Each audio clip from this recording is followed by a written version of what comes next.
നമസ്കാരം, ഞാൻ മാന്യ ക്രൈസ്തവമായ പബ്ലിക് സ്കൂളിലെ 7ാം ക്ലാസ് വിദ്യാർത്ഥിയാണ്. കൊച്ചേറ്റിൻ്റെ കത്ത്. അമ്മ പൊന്നമ്മയല്ലമ്മേ തങ്കമ്മ. പ്രിയ GCL കൂട്ടുകാരെ, 2026 ജൂലൈ 19 ന്യൂയോർക്ക് സിറ്റിയിലെ ന്യൂജേഴ്സി സ്റ്റേഡിയം ഇളക്കിമറിയുകയാണ്. അർജന്റീനയെ ഒരു ഗോളിന് തോൽപ്പിച്ച് സ്പെയിൻ ഫിഫ ലോകകപ്പ് വിജയം നേടിയ നിമിഷം. സ്പെയിൻ ടീമിൻ്റെയും ആരാധകരുടെയും വിജയവാരങ്ങൾക്കും അർജന്റീനയുടെയും മെസ്സി ഫാൻസിൻ്റെയും ആർത്തനാദങ്ങൾക്കും ഇടയിലൂടെ തനിക്കു കിട്ടിയ സ്വർണ്ണ മെഡൽ കയ്യിലുയർത്തി ഗാലറിയിലേക്കു നോക്കിക്കൊണ്ട് ഗ്രൗണ്ടിൻ്റെ അരികിലൂടെ ഒരാൾ ഓടുകയാണ്. അയാളുടെ പേരാണ് നിക്കോ വില്യംസ്. ആഫ്രിക്കൻ വംശനായ സ്പാനിഷ് ഫുട്ബോൾ ടീം അംഗം. ഈ കഴിഞ്ഞ ജൂലൈ 12 24ാം പിറന്നാൾ ആഘോഷിച്ചവൻ. മകനെ എന്ന വിളിയുമായി ഗാലറിയിൽ നിന്ന് ഇരു കൈകളും നീട്ടി നിന്ന മരിയ ആർത്തർ എന്ന അവൻ്റെ അമ്മയെ കണ്ടതും ഇറങ്ങിയ മിഴകളോടെ നിക്കോ തൻ്റെ മെഡൽ അമ്മയുടെ കഴുത്തിൽ ചാർത്തി. ചുറ്റും പൊതിഞ്ഞ ചാനലുകളിലൂടെ അവൻ പറഞ്ഞു, കളിക്കളത്തിൽ എനിക്ക് വളരെ വേഗം ഓടാൻ കഴിയും.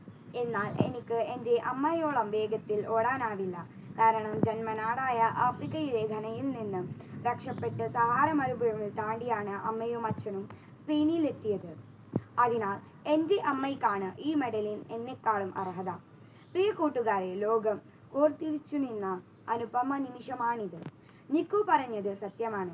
വെറും 3 പതിറ്റാണ്ടുകൾക്ക് മുമ്പ് ആഫ്രിക്കയിലെ ഘനയിൽ നിന്ന് അഭയാർത്ഥികളെ സഹാറ മരുഭൂമിയിൽ കാൽനടയായി നടന്ന് സ്പെയിനിലെത്തിയ ഫെലിക്സ് വില്യംസിൻ്റെയും മരിയ ആർത്തറിൻ്റെയും മക്കളായ സ്പെയിൻ നാഷണൽ ടീം ഫുട്ബോൾ അംഗങ്ങളായ ഇനാക്കി വില്യംസും നിക്കോ വില്യംസും.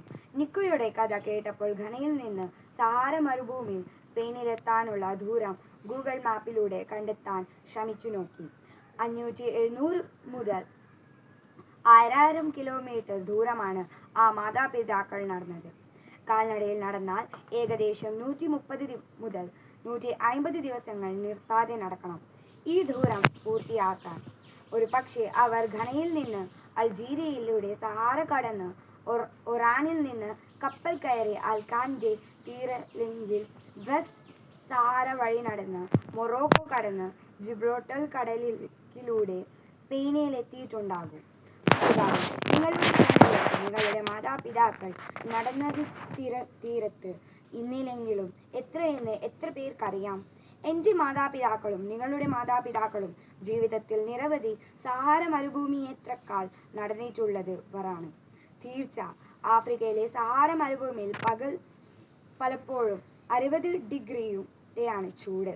ചുട്ടുപൊള്ളുന്ന മണൽ പരപ്പിലൂടെ കോടി വിശപ്പും ദാഹവും സഹിച്ച് എത്തിച്ചേരുന്ന കാണാൻ നാട്ടിലെ തേനും പാലും ഒഴുകണമെന്ന് ഓരോ കിതപ്പിലും പ്രാർത്ഥിച്ച് വിയർത്തൊലിച്ച് നടന്ന് നിക്കോ മാതാപിതാക്കൾ മാത്രമല്ല, നമ്മുടെ മാതാപിതാക്കളാണ്. കടബാധ്യതകളുടെയും രോഗങ്ങളുടെയും പരാജയഭീതിയുടെയും ജീവിതം പാഠവുമായി ജീവിതത്തിൽ സഹാറ താണ്ടം നമ്മുടെ മാതാപിതാക്കളും ഈ ജീവിതയാത്രയിൽ സ്നേഹത്തിൻ്റെയും തേനരുവികളും സ്നേഹസംബന്ധങ്ങളുടെയും വെണ്മേഘണവും വിശ്വാസ്യതയും ദീപസപ്തങ്ങളും മക്കളായ നമുക്ക് കഴിയണം. അവരുടെ അധ്വാനത്തിൻ്റെ അളവറിയണം. അവർ നമുക്കായി തോണ്ടിയ സഹാറകളുടെ ദൂരമറിയണം. അപ്പോൾ തൻ്റെ പൊന്നായ അമ്മയവരില്ല ഈ പൊന്നിൻ്റെ മെഡൽ എന്നു തിരിച്ചറിയണം.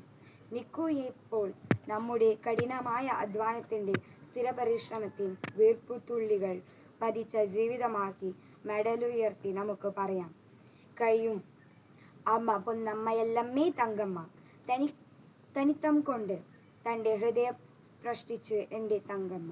സ്നേഹത്തോടെ, കൊച്ചേറ്റൻ.